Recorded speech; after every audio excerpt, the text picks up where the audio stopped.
Efesios 2:13.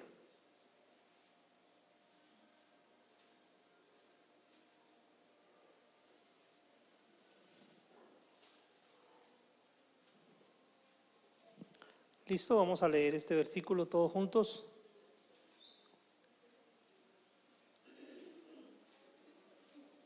Efesios 2:13.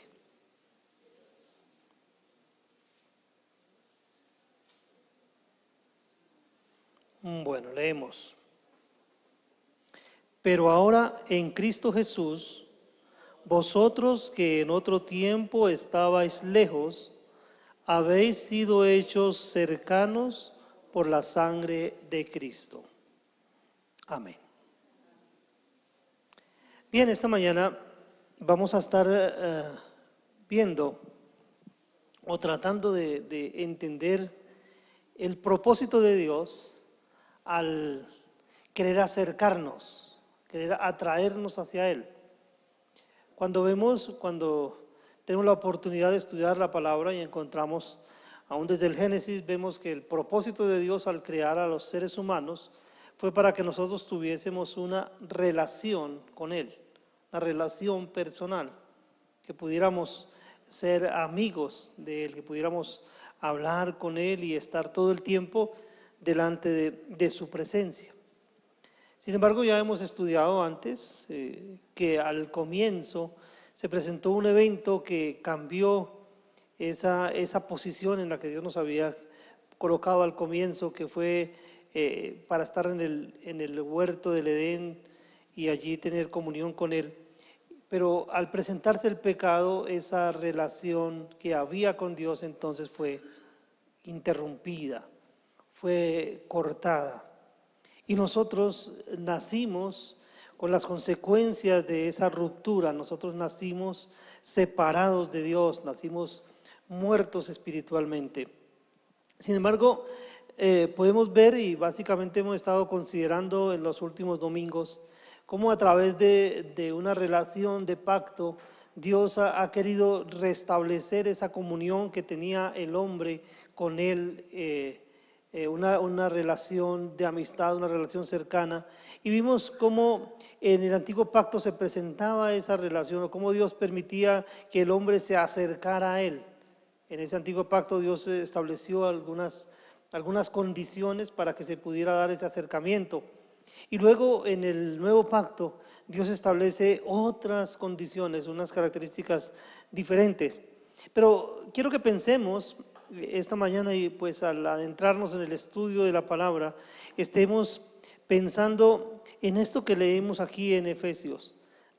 Ahora, en Cristo Jesús, vosotros que en otro tiempo estabais lejos, habéis sido hechos cercanos. Y quiero que pensemos en ese versículo porque a veces no alcanzamos a dimensionar el privilegio tan grande que Dios nos ha dado al permitirnos que nos acerquemos delante de Él, al permitirnos que podamos hablar con Él, que podamos expresarle nuestra admiración, nuestra adoración, podamos expresarle nuestra alabanza, pero que así también podamos presentarnos delante de Él y expresarle nuestras necesidades y hacer petición por aquellas cosas que necesitamos, y más que hacer petición, estar convencidos y estar seguros que ese Dios perfecto se está ocupando de nosotros y va a satisfacer esas necesidades. Realmente es algo que nos debe tocar profundamente. Quiero que pensemos, inicialmente vamos a estar hablando, nuestro tema esta mañana va a ser el acercamiento a Dios en los dos pactos. Vamos a hablar del acercamiento a Dios en el antiguo pacto y vamos a hablar del acercamiento a Dios en el nuevo pacto. Pero especialmente que estemos pensando en que la cercanía con Dios, la comunicación con Dios, la amistad con Dios es un privilegio que Él ha regalado a los que le amamos, a los que le buscamos, a los que con corazón sincero nos hemos acercado a Él y hemos aceptado sus condiciones, hemos aceptado su plan de que Dios estaba en Cristo reconciliando consigo al mundo.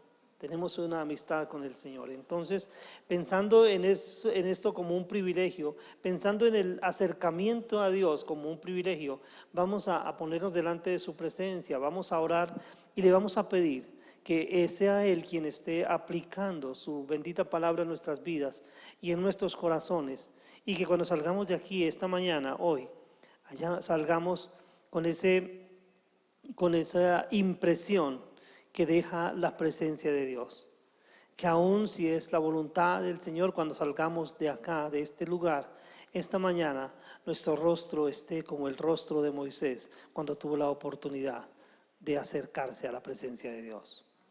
Padre nuestro que estás en el cielo, queremos darte muchas gracias porque te ha placido, Señor, que como tus hijos pudiéramos reunirnos en este lugar. Gracias, Señor, porque nos has traído a cada uno de nosotros con un propósito, Señor.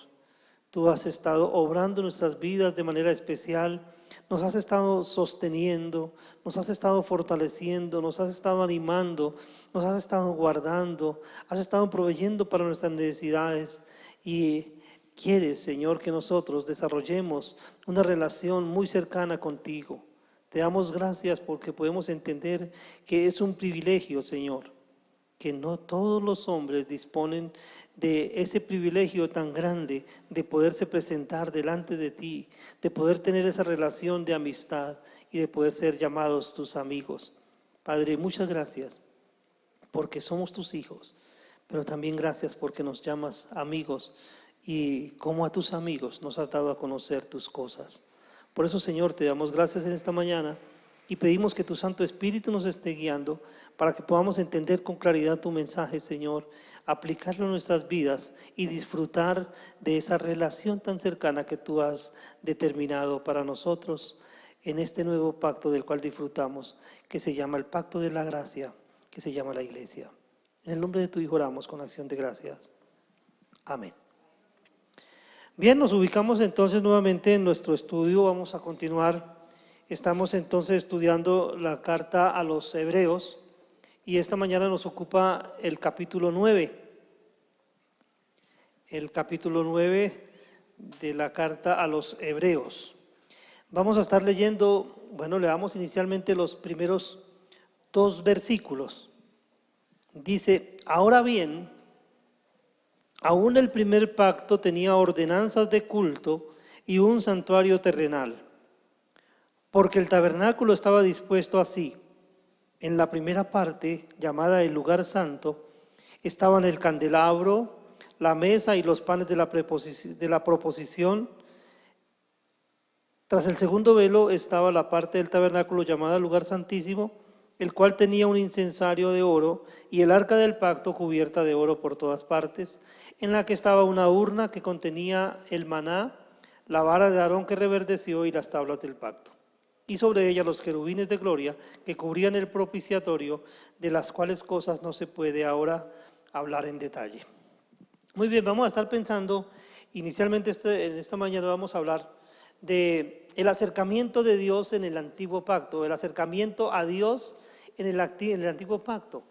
¿Cómo permitía Dios que los hombres pudieran presentarse delante de su presencia cuando estaban viviendo bajo el antiguo pacto? Entonces podemos ver y a través el estudio de la palabra del Señor, podemos analizar cómo Dios ha ido desarrollando una relación en la cual Él va digamos, de lo bueno a lo mejor, siempre se va perfeccionando, una relación que se está perfeccionando y que Dios quiere que cada día sea de mayor calidad, de mayor intensidad. Entonces el antiguo pacto, cuando miramos el antiguo pacto, cuando miramos la ley, cuando miramos las condiciones en las que se desarrollaba el acercamiento del pueblo a Dios antes, tenemos que pensar entonces en que era una sombra de lo que se venía en el futuro, pero que a pesar de que era una sombra era algo muy impactante, algo muy impactante. ¿Por qué? Porque si pensamos en el entorno, en el contexto en el que se desarrolla la historia bíblica, ¿cuál pueblo en la antigüedad podía decir que su Dios habitaba en medio de ellos? ¿Cuál pueblo en la antigüedad podía decir que su Dios los escuchaba y se ocupaba de ellos?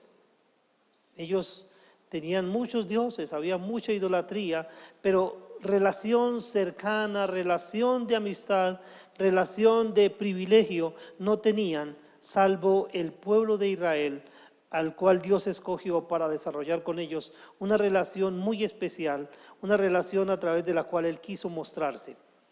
Pero especialmente quiero que pensemos y nos tratemos de trasladar por un momento al desierto, cuando ellos salieron de la cautividad en Egipto, luego cuando ellos estuvieron delante del monte Sinaí, recibieron las instrucciones de Dios, recibieron los mandamientos, recibieron la ley en las tablas de piedra que fue escrita, los 10 mandamientos, y luego toda la ley escrita en el libro que Dios le pidió a Moisés que escribiera para que el pueblo supiera las condiciones en las que se debía desarrollar esa relación que Él quería que el hombre tuviera, que su pueblo tuviera con Él.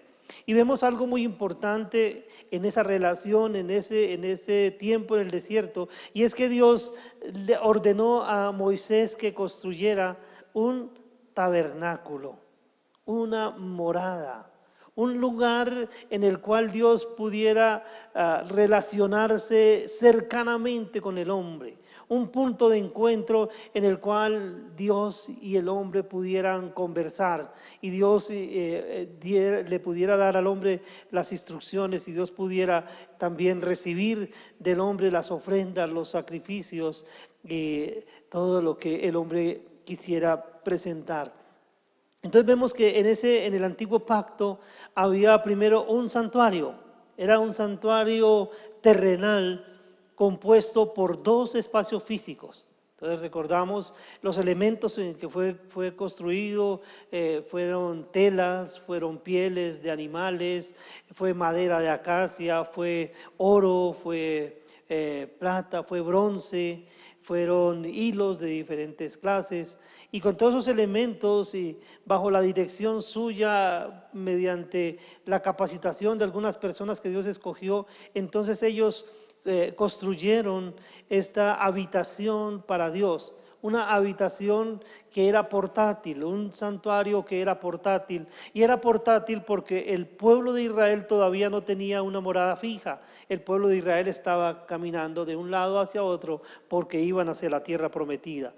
Pero aún en ese caminar hacia la tierra prometida, Dios quería mantener esa relación con ellos y Dios quería que ellos pudieran acercarse a Él. Entonces ese acercamiento se daba en un santuario terrenal que tenía básicamente 2 elementos, y era el lugar santo y el lugar santísimo. 2 lugares físicos visibles, porque los seres humanos necesitamos cosas visibles para poder entender las cosas invisibles. Y Dios entonces entregó para su pueblo una ayuda visual a través de la cual ese pueblo pudiera estar seguro de que la presencia de Dios estaba en medio de ellos, que podían comunicarse con Él, que podían hablar con Él y que podían ponerse de acuerdo con Él. Entonces estaba el santuario terrenal conformado por el lugar santo y el lugar santísimo. En el lugar santo había algunos elementos como el candelabro de oro, la mesa de la proposición y los panes de la proposición. Encontramos estos elementos que si nos adentramos a estudiar cada uno de ellos, vamos a ver que simbolizan algunas cosas del carácter de Dios, que simbolizan la santidad de Dios, que simbolizan la provisión de Dios, que simbolizan el cuidado de Dios, que simbolizan la cercanía, que simbolizan la santidad de Dios. Entonces son elementos muy especiales. Por ejemplo, pensar un poco en el candelabro que tenía 7 brazos, y cuando vemos el número 7 y entendemos el 7 como el número perfecto, el número completo, y entonces podemos hablar de esa relación especial que Dios quería tener con un pueblo que Él había escogido. Y estaba ese lugar especial, el lugar santo, que lógicamente todo estaba cubierto por una carpa, tenía unos requerimientos, o sea, el pueblo no podía entrar allí, el pueblo común y corriente no podía entrar a ese lugar. Ese lugar estaba cerrado. De hecho, el santuario estaba cercado alrededor también por cortinas. aún el mismo lugar santo y el lugar santísimo, los dos estaban aislados del pueblo por una cerca de cortinas que evitaba que el pueblo estuviera acercándose a Dios de manera indigna. O sea, es importante entender eso. Dios permite el acercamiento del hombre a Él, pero para que ese acercamiento de Dios, el hombre tiene que pasar por un proceso, porque en nuestra condición natural somos indignos de podernos presentar delante de Dios, porque en nuestra condición natural hemos sido afectados por el pecado y el pecado ha generado distancia, ha generado separación entre Dios y nosotros. Por eso entonces estaba este lugar santo, allí en medio del tabernáculo de reunión, y ahí el hombre podía tener un encuentro con Dios, era un encuentro continuo, pero allí solamente tenían acceso los sacerdotes, unos representantes que Dios había escogido para que estuvieran delante de Él de parte suya y también pudieran ir de parte suya para dialogar con el pueblo. Pero estaba el otro lugar, el lugar de más adentro, la parte más interna de este santuario, y era el lugar santísimo, en el que habían otros elementos. Estaba el incensario de oro, el arca del pacto, y estaba el propiciatorio. Cuando pensamos entonces en estos elementos y que eran elementos de oro, cuando pensamos en el oro, entendemos y podemos meditar que el oro representa la pureza, la santidad de Dios. Y estos elementos eran construidos o fueron diseñados de oro. Entonces, en el lugar santísimo, y usted puede observar que solamente había elementos de este material, de elementos de oro. En el atrio afuera del templo había un altar en el cual se estaba sacrificando continuamente, se presentaban ofrendas, y ese altar era de bronce. El bronce que simbolizaba la humanidad, la debilidad humana.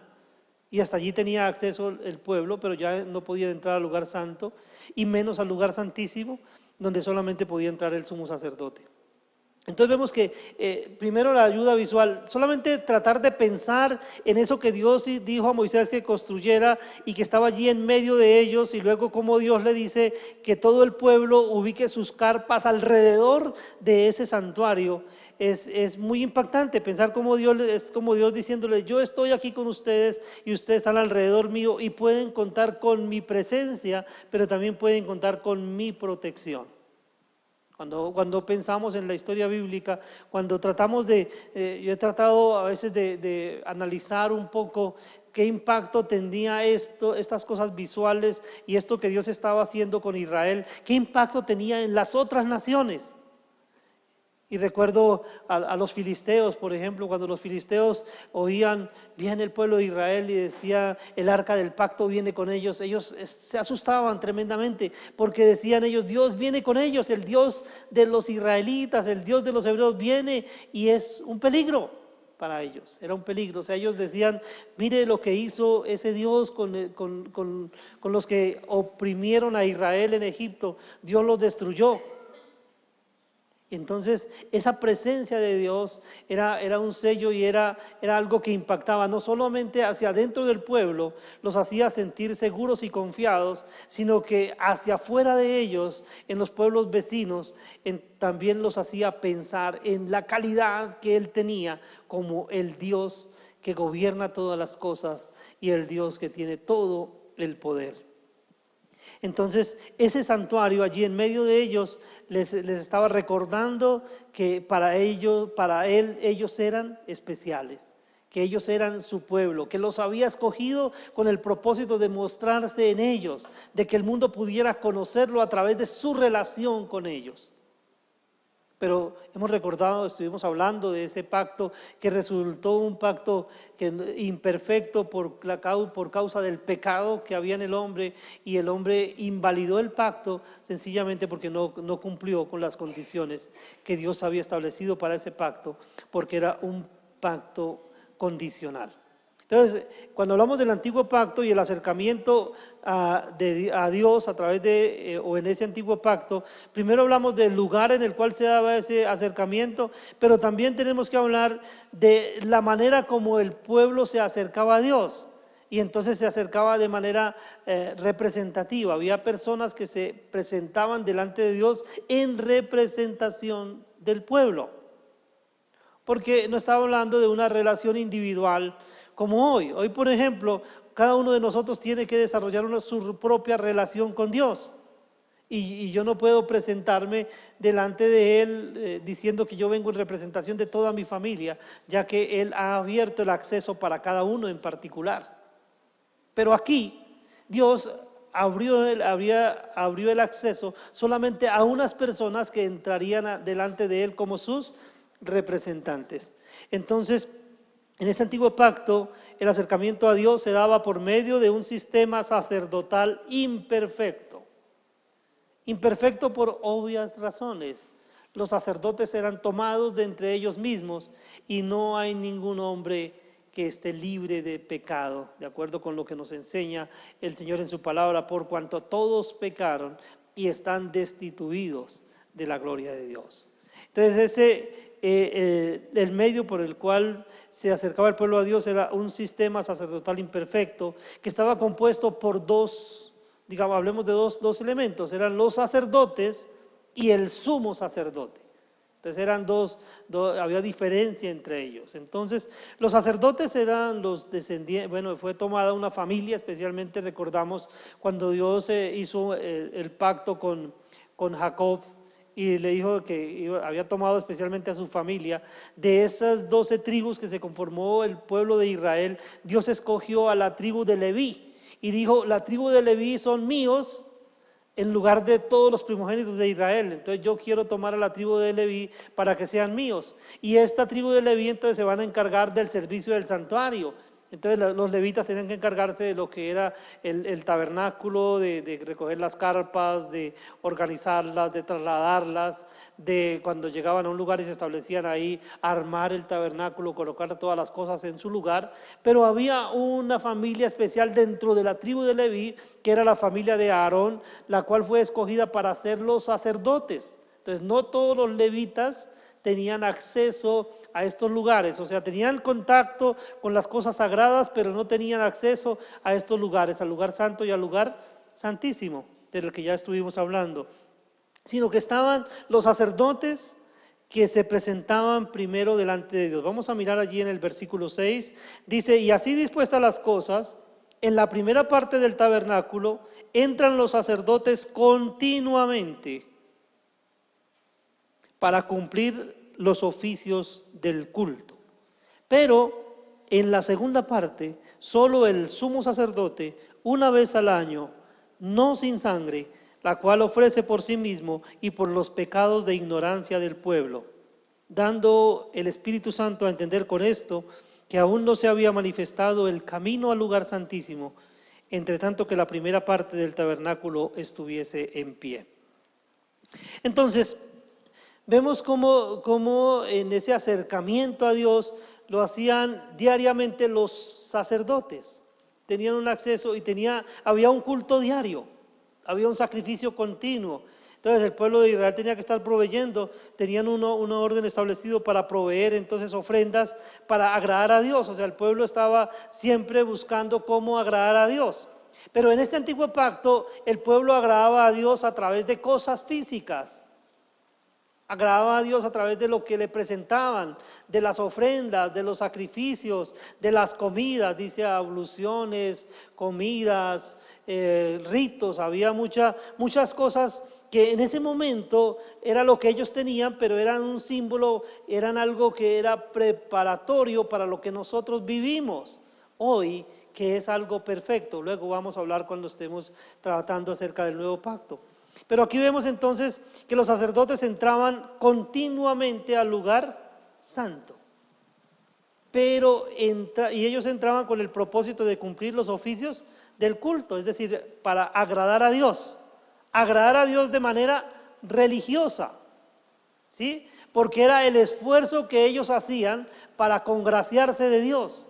Era ellos escogiendo lo mejor que tenían de sus ganados, escogiendo las mejores cosas, tomando las primicias de sus cosechas y todo eso, y llevándoselo a Dios y diciéndole: Señor, queremos agradecerte porque eres nuestro proveedor, queremos agradecerte porque eres nuestro Dios, queremos agradecerte porque estás con nosotros, queremos exaltarte, queremos adorarte. Con esa intención el pueblo entonces tomaba ofrendas y las presentaba en un sacrificio continuo, todos los días.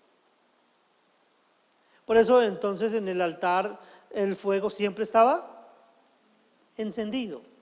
Entonces a veces no entendemos este término, el altar, ¿no? El altar sencillamente era el lugar donde se presentaba la ofrenda.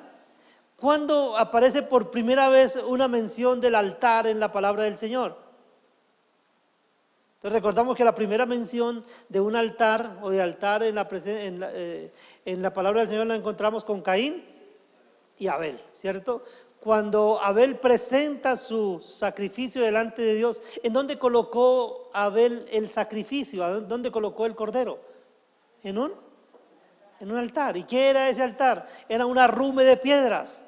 O sea, unas piedras, cogían unas piedras y las arrumaban, y sobre esas piedras luego entonces cogían y colocaban la leña, y sobre la leña colocaban el animal sacrificado, derramaban la sangre en ese altar, y luego cuando era una ofrenda quemada para Dios, que se conoce como un holocausto, entonces cogían y le prendían candela a la leña, y entonces la idea era que al consumirse el sacrificio se produce el humo, ¿cierto? El aroma, el olor de ese sacrificio. Entonces ¿qué sucede con el humo? ¿Qué sucede con el olor? Se esparce y sube. Entonces la idea era que eso subía a la presencia de Dios. Era un olor agradable a Dios. Bueno, si nos ponemos a pensar, a todos nos gusta el olor de la carne asada, ¿cierto? Cuando nosotros estamos acá, cuando hacemos los almuerzos y están allá adentro, empiezan a asar la carne y percibimos el aroma de la carne asada, es agradable para nosotros. Pero aquí también ese aroma llegaba, la idea era que llegaba a Dios y era algo agradable para Dios, porque el pueblo se estaba acordando de Él, estaba reconociendo que eran pecadores y estaban entregando unos sacrificios y sacrificándolos en lugar de ellos. O sea, decían: Señor, gracias porque podemos reconocer nuestra condición de pecadores y también recordar que tú aceptas que un animal muera en nuestro lugar. Pero había un día especial en el año. Todavía el pueblo judío lo celebra, que es el día de la expiación. Hoy se conoce como el Yom Kippur, ¿cierto? Es el día de la expiación, que lo celebran, ellos todavía lo celebran, ellos celebran el día de la expiación. Y resulta que en este día especial tenía que presentarse un sacrificio por los pecados de todo el pueblo, pero ¿quién era la única persona que podía hacerlo? Entonces el jefe de la familia sacerdotal, el sumo sacerdote, en la escala jerárquica el hombre más importante dentro del sistema religioso que tenía el pueblo de Israel. Era el contacto. Este hombre era el contacto entre Dios y el pueblo. Porque cuando miramos en el lugar santo, estaban allí algunas cosas, ¿cierto? Pero no estaba ahí, ¿qué? ¿Qué no estaba ahí? Pero la presencia especial de Dios. Dios había determinado que su presencia especial estaría en el arca del pacto y que Él hablaría sobre la tapa de esa arca, que era el propiciatorio. Dijo: de ahí yo me manifestaré a ti, le dijo a Moisés en las veces que me apareceré a ti. Entonces la presencia especial de Dios estaba en el lugar santísimo, pero el acceso a ese lugar santísimo estaba restringido entonces solamente para el sumo sacerdote. Era la única persona autorizada. Es decir, el acercamiento a Dios en el antiguo pacto era a través de otras personas. Bueno, notamos que el pueblo entendía muy bien esto porque el pueblo reconocía su indignidad, el pueblo reconocía el problema que tenían de pecado. Recordamos que luego de que Dios habló con ellos allí desde el monte Sinaí, luego de que Dios les dio los 10 mandamientos, luego de que cuando Dios estaba entregándole todas las otras normas a Moisés, ¿qué dijo el pueblo? Le dijeron a Moisés: ve y habla tú con Dios, ve, habla con Él y vienes después y nos dices, nos transmites su palabra, porque nosotros reconocemos que no podemos presentarnos delante de Dios, no somos dignos de podernos presentar delante de Dios, y si nos presentamos así, vamos a ser consumidos. Ellos tenían el temor de que si ellos se presentaban indignamente delante de la presencia de Dios, iban a ser muertos, y ellos no querían morir, y por eso le dicen: si Dios te autorizó a ti, Moisés, para que te presentes delante suyo, anda, preséntate tú y habla de parte nuestra, y nosotros luego te escuchamos a ti como si lo escucháramos a Él. Es decir, tú eres nuestro intermediario. Ellos reconocieron entonces en principio a Moisés como su intermediario, y luego Dios estableció entonces al sumo sacerdote, que fue Aarón, que se convirtió entonces en el primer sumo sacerdote intermediario aceptado por Dios y por el pueblo para entrar en el lugar santísimo una vez en el año. El sumo sacerdote entraba una vez en el año, dice el versículo 7, dice: pero en la segunda parte, solo el sumo sacerdote una vez al año, no sin sangre, la cual ofrece por sí mismo y por los pecados de ignorancia del pueblo. Entonces esta entrada del sumo sacerdote al lugar santísimo estaba restringida. Primero, estaba restringida en el tiempo, solo podía hacerse una vez en el año. Imaginen ustedes, todo un año el pueblo esperando que su sumo sacerdote pudiera presentarse delante de Dios para presentar el sacrificio especial por el pecado de todo el pueblo, una vez en el año. Y el pueblo esperaba, siempre esperaba ese momento como algo muy, muy especial. Era algo muy especial para ellos. Entraba, pero ese sacerdote, ¿cómo entraba allí? Entraba por medio de sangre ajena. O sea, no derramaba su propia sangre, sino que era sangre ajena. Tomaba un animalito y lo sacrificaba en reemplazo de él. Cuando él hacía eso, ¿qué estaba reconociendo? Lo mismo que reconocía Abel, ¿cierto? Reconocía que era pecador, que por ser pecador merecía la muerte, pero que Dios aceptaba un sustituto. Y por eso entonces buscaba ese sustituto de acuerdo a las condiciones y características que Dios había establecido. Macho, sin defecto, de un año, bueno, tenía que llenar una serie de requisitos. Y así entonces el sumo sacerdote escogía ese sacrificio. Y luego traían también el pueblo entonces dos animales, dos machos cabríos, ¿cierto? Uno que era para expiación de los pecados del pueblo, y otro uno que le presentaban a Dios como sacrificio, y el otro que lo enviaban al desierto. Dice para Azazel, enviar al desierto. Era como una manera de expresar lo que Dios hacía con el pecado. Entonces, uno es que Dios perdonaba el pecado, y el otro simbolizaba que Dios olvidaba el pecado. Entonces, cuando uno experimenta el perdón de Dios, hay una cosa que a veces queda ahí todavía, que es la culpa. Entonces estaba el sacrificio que quitaba la culpa, era el sacrificio de ese macho cabrío que enviaban al desierto, para que la culpa también fuera quitada. Entonces, el castigo por el pecado, pero también para quitar la culpa por el pecado.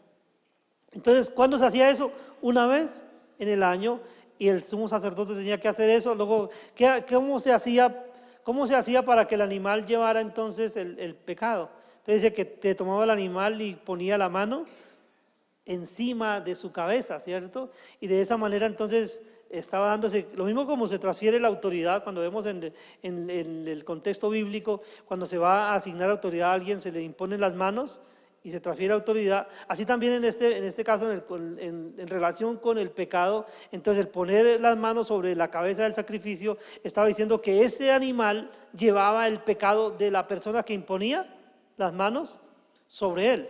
Por eso cuando ustedes observan y van a leerlo allí en el libro de Levítico, cuando alguien se presentaba con la ofrenda por el pecado, esa persona, el que presentaba la ofrenda, tenía que poner la mano sobre el sacrificio y luego degollar el animal, cortarlo para que muriera, y recogían la sangre, y el sacerdote recogía la sangre y la presentaba delante de Dios.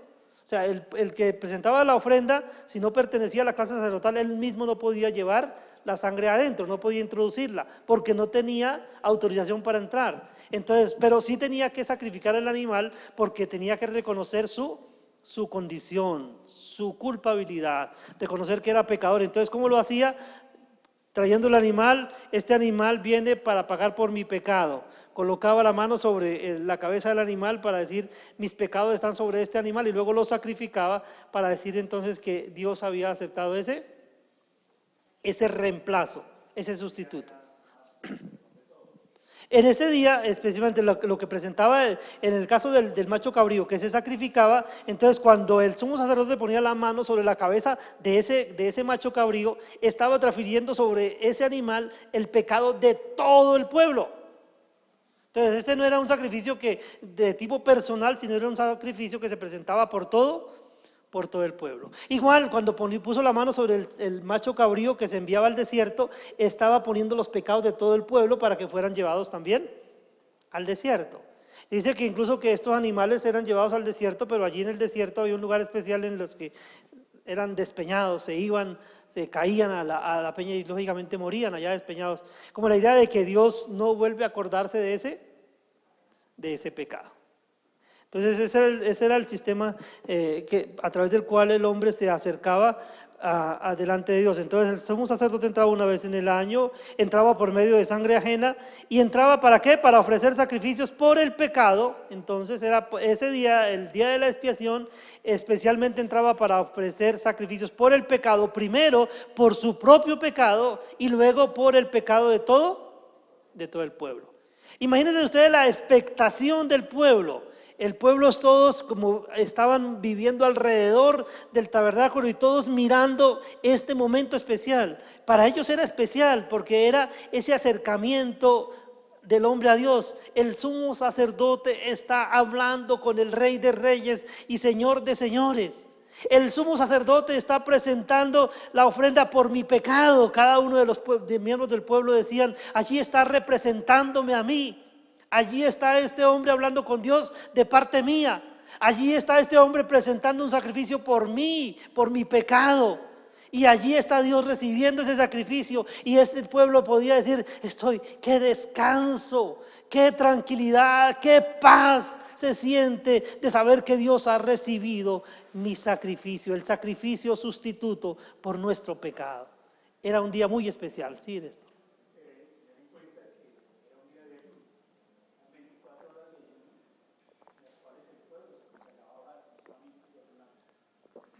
Gracias, sí, entonces era un momento especial que el pueblo tenía una preparación especial.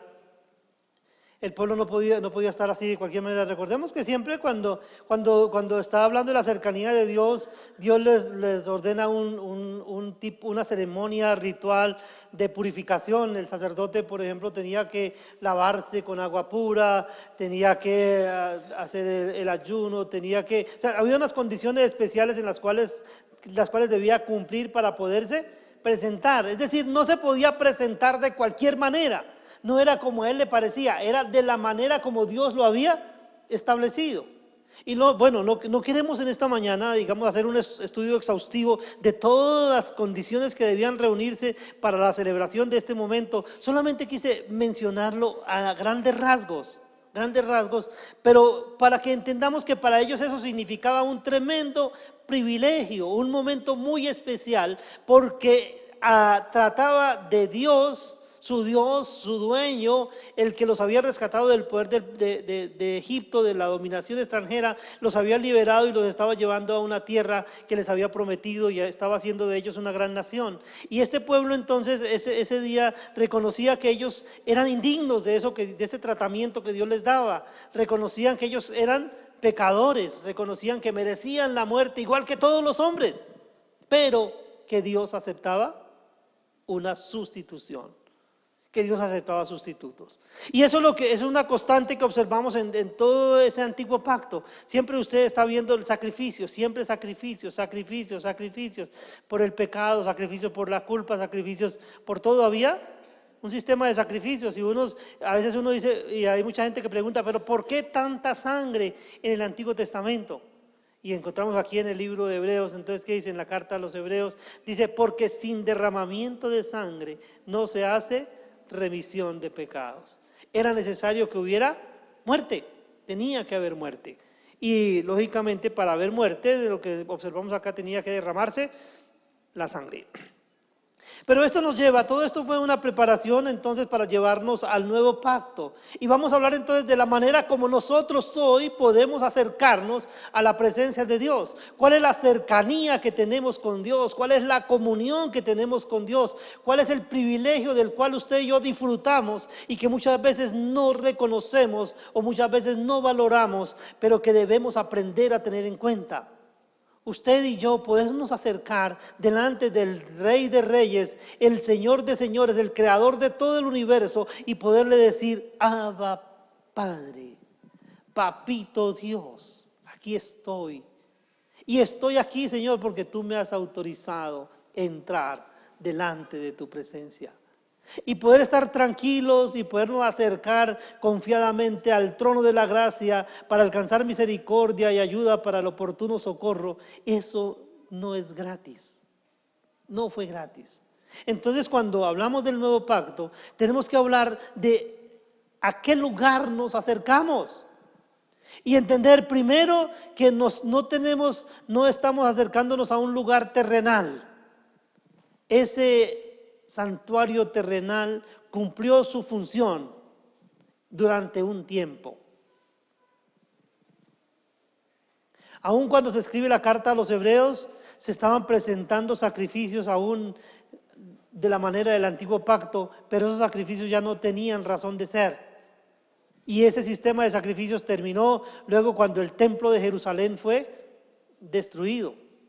¿Sí? Fue destruido el templo y ese sistema de sacrificios termina, pero porque empieza un nuevo sistema, un nuevo pacto, una nueva manera de acercarse a Dios, una manera perfecta para que el hombre pueda tener una relación cercana con su Dios, una relación de amistad tremenda. Él nos ha llamado amigos, dice el Señor Jesucristo: ya no los llamo siervos porque el siervo no sabe lo que hace su Señor, mas los he llamado amigos porque las cosas que oí de mi Padre las he dado a conocer. Él nos trae a una relación muy cercana, pero esa relación se da en un santuario especial. Y leemos allí el versículo 11. Dice: pero estando presente Cristo, sumo sacerdote de los bienes venideros, por el más amplio y más perfecto tabernáculo, no hecho de manos, es decir, no de esta creación, y no por sangre de machos cabríos ni de becerros, sino por su propia sangre, entró una vez para siempre en el lugar santísimo, habiendo obtenido eterna redención. Entonces, ¿a dónde entró nuestro sumo sacerdote? En el santuario, entró en un santuario, pero el santuario no es el mismo en el que entraban los sacerdotes en el antiguo pacto, no es el mismo en el que entraba el sumo sacerdote en el antiguo pacto, sino que este tabernáculo, este lugar especial es el cielo mismo, la morada de Dios, santuario celestial. Allí entró, dice que es un santuario más amplio y perfecto.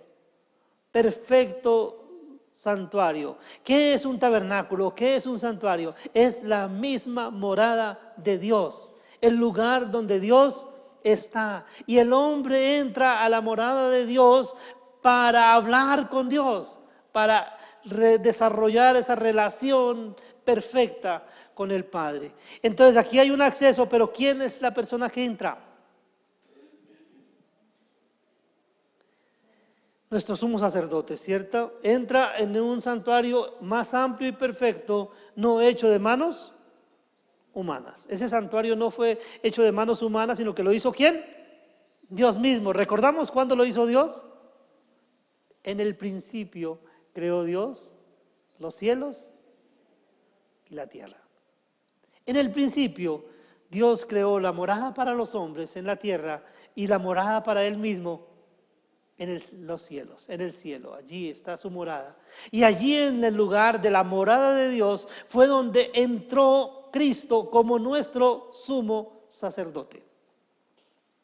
Entonces, en el nuevo pacto se entra en un santuario especial, que es el santuario celestial, pero se entra también por medio de un sacerdote perfecto. Entonces, aquí no hay un sacerdote imperfecto. Aquí tenemos un sacerdote perfecto. Miremos lo que dice versículos 11 y 12.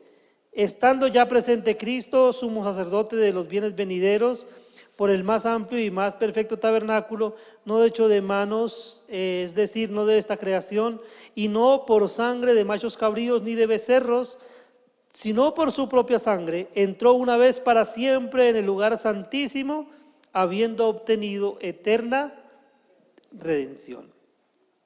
Dice que nuestro sumo sacerdote entró una vez y para siempre. El acceso no está restringido para él. El acceso fue abierto de manera definitiva. Él entró allí y ahí permanece. Entró en el lugar santísimo y ahí permanece. Pero ¿cómo entró?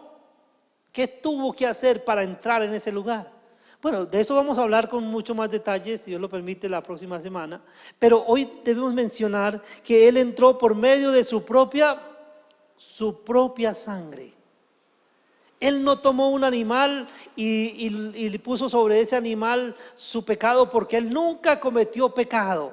Él no tuvo que coger un animal y poner su mano sobre la cabeza del animal y luego degollarlo, porque Él nunca cometió pecado. Por eso no tuvo que presentar ofrendas por sí mismo, pero por causa nuestra no se podía presentar con las manos vacías. Y entonces tuvo que presentarse también por medio de un sacrificio. Pero entonces Él mismo se ofrece como sacrificio.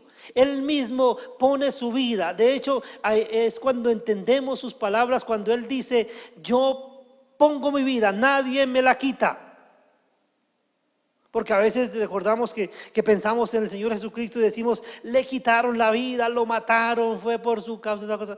Él no le quitaron nada. Él puso su vida por nosotros.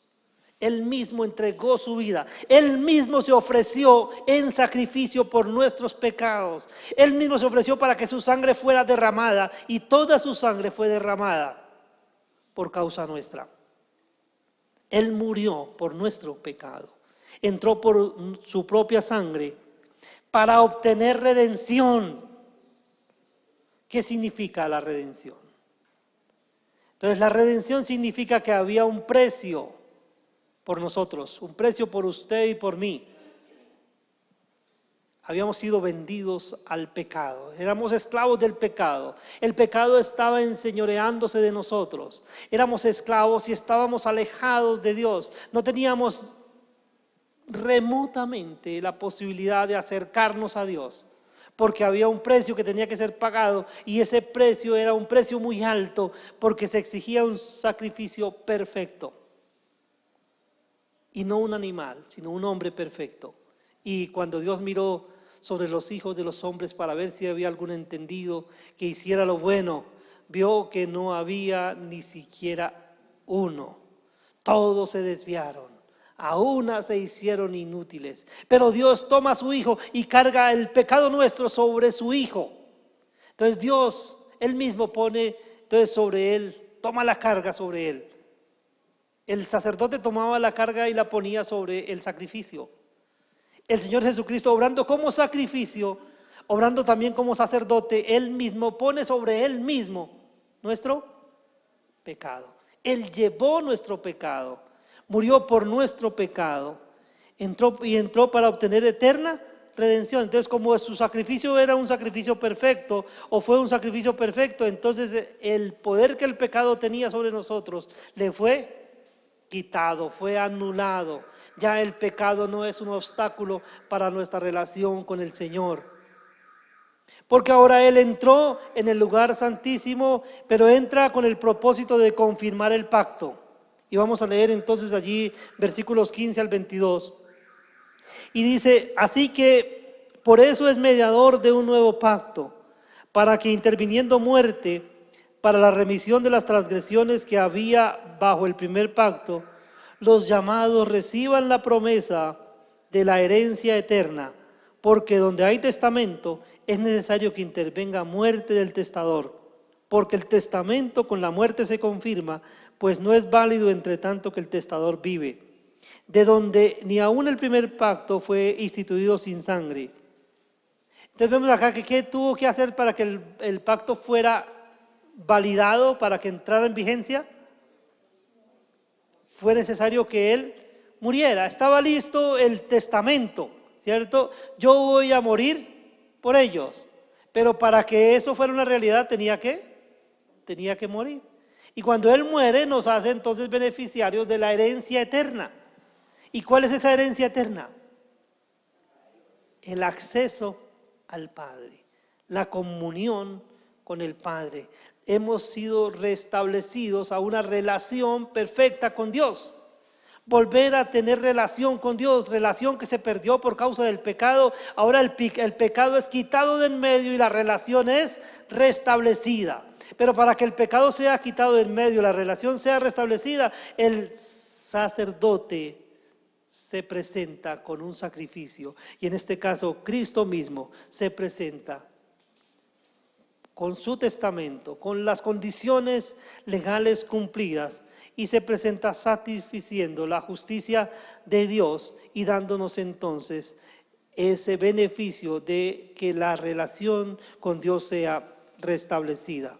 Porque Él entró con un propósito específico, y ese propósito nos lo enseña aquí el autor de los Hebreos, versículos 23 al 28. Y dice: pues fue necesario que las figuras de las cosas celestiales fuesen purificadas así, pero las cosas celestiales mismas con mejores sacrificios que estos.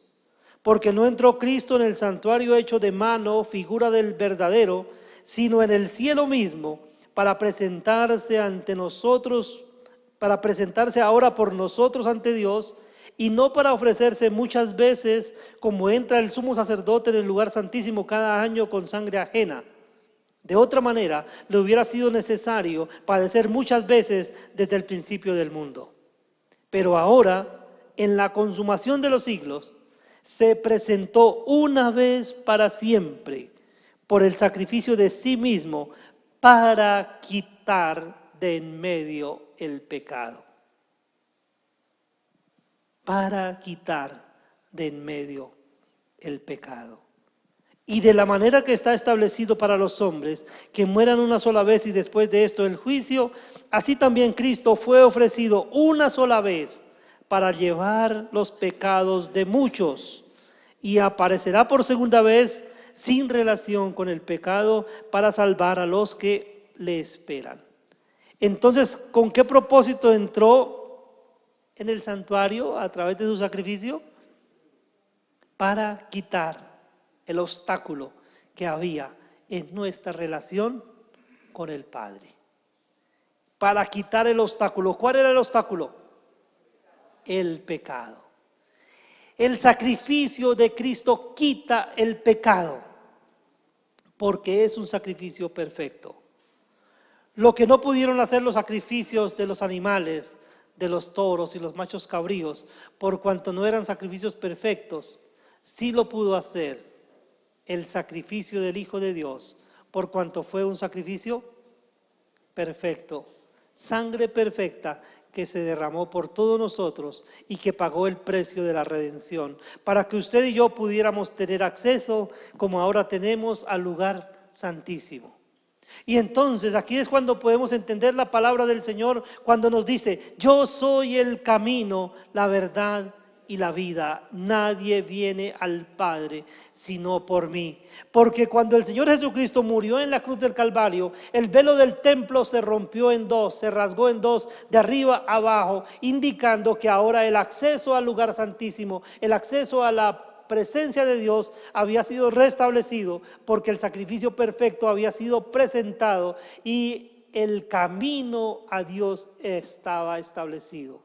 Y por eso hoy usted y yo podemos presentarnos delante de Dios. Usted y yo podemos hablar con nuestro Padre Celestial, siempre y cuando lo hagamos de la manera como Él lo ha establecido.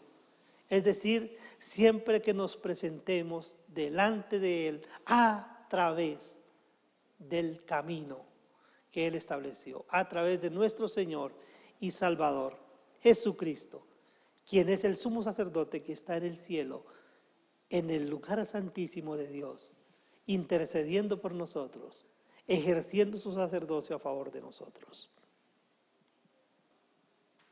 Como primicias, nosotros vamos a estar allí, en la presencia del Señor, en la eternidad. cuando esta morada terrenal, que todavía está bajo el efecto del pecado, sea destruida. Porque es necesario que esto mortal, esto corruptible, se vista de incorrupción para que nosotros podamos estar listos para estar en la presencia de Dios. Pero mientras ese momento llega, usted y yo tenemos, sin embargo, acceso al Padre a través de nuestro sacerdote, nuestro perfecto sacerdote, Jesucristo, el Hijo de Dios. Es un privilegio, tremendo privilegio, mis queridos hermanos. Es algo muy hermoso, algo muy grande que a veces no alcanzamos a dimensionar, o que la mayoría de las veces no alcanzamos a dimensionar ni a valorar lo suficiente. Y por eso muchas veces nos presentamos de cualquier manera. Porque si realmente nosotros fuéramos conscientes del privilegio que tenemos de presentarnos delante de Dios, no nos presentaríamos de cualquier manera. Haríamos todo lo mejor para disfrutar de ese privilegio de la mejor manera.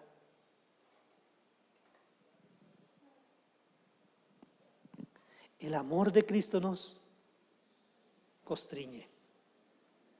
Meditar en esto me estremece. Meditar en esto me entristece también, porque pienso, ¿cómo es posible que por algún momento me haya olvidado de lo que Dios hizo a mi favor y me haya atrevido a ofenderle? ¿Cómo es posible que yo me olvide del camino que Él me abrió para hablar con el Padre y me atreva a ofenderle? ¿Cómo es posible que yo aún me deje dominar por el pecado? ¿Cómo es posible que yo le abra las puertas al pecado? No entiendo, soy tan necio. Por eso me dice el Señor, no seáis como el caballo o como el mulo sin entendimiento, que han de ser sujetados, porque si no, no se acercan a Dios. Y yo me entristezco pensando en esto. ¿Cómo puede ser que yo aún me deje dominar por el pecado? ¿Cómo es posible que haga eso si Dios me ha dado libertad del poder del pecado? ¿Por qué no rendir mi vida plenamente al Señor? ¿Por qué no negarme cada día a mí mismo? Si alguno quiere venir en pos de mí, niéguese a sí mismo, tome su cruz cada día y sígame. Una mirada al santuario, una meditación en el privilegio que hemos recibido nos debe orientar para que conscientemente podamos obedecer la orden del apóstol Pablo cuando le escribe a los Gálatas: andad en el Espíritu y no satisfagáis los deseos de la carne, porque el deseo de la carne es contra el Espíritu y el del Espíritu contra la carne, y estos dos se oponen para que no hagáis lo que quisierais. Que el Señor nos ayude a vivir para Él. Padre nuestro que estás en el cielo, gracias, Señor, por permitirme hablarte. Gracias, Señor, porque puedo hablar contigo, porque tu Hijo me ha dado el acceso, porque tu Hijo, a través de su sacrificio y de su sacerdocio, me ha autorizado para presentarme delante de ti. En nombre de tu Hijo me presento, Padre, delante de ti. En nombre de tu Hijo nos presentamos como tu iglesia delante de ti, Señor, reconociendo nuestra condición, reconociendo nuestro pecado, reconociendo nuestra maldad, Señor. Pero nos presentamos por el sacrificio de tu Hijo, porque tu Hijo cargó sobre Él nuestro pecado. Porque tu Hijo pagó la deuda que nosotros teníamos, Señor. Gracias porque esa deuda ha sido satisfecha, Señor, y gracias porque hoy tenemos acceso a tu presencia. Gracias, Padre, por ese camino que tú abriste, Señor, y enséñanos cada día Ayúdanos cada día, Señor, que podamos disfrutar de ese tremendo privilegio de la cercanía tuya. Padre, que cada día podamos hacer nuestras las palabras de Santiago: acercaos a Dios y Él se acercará a vosotros. Gracias, Señor, porque hoy no nos presentamos delante de ti con sacrificios animales, ofrendas externas, sino que nos presentamos delante de ti como sacrificios vivos, santos, agradables a ti, que es nuestro culto racional. Gracias, Padre, por este momento especial que tú has permitido a tu iglesia para estar delante de tu presencia, Señor. Te pido que perdone nuestro pecado, Señor, que perdone nuestra iniquidad, Señor. Gracias porque tu Hijo nos ha dado ese privilegio. Gracias, Señor, por este momento especial que nos ha regalado en esta mañana. En el nombre de tu Hijo oramos con acción de gracias. Amén. Bien, mis queridos hermanos, creo que es impactante cuando podemos meditar en la excelente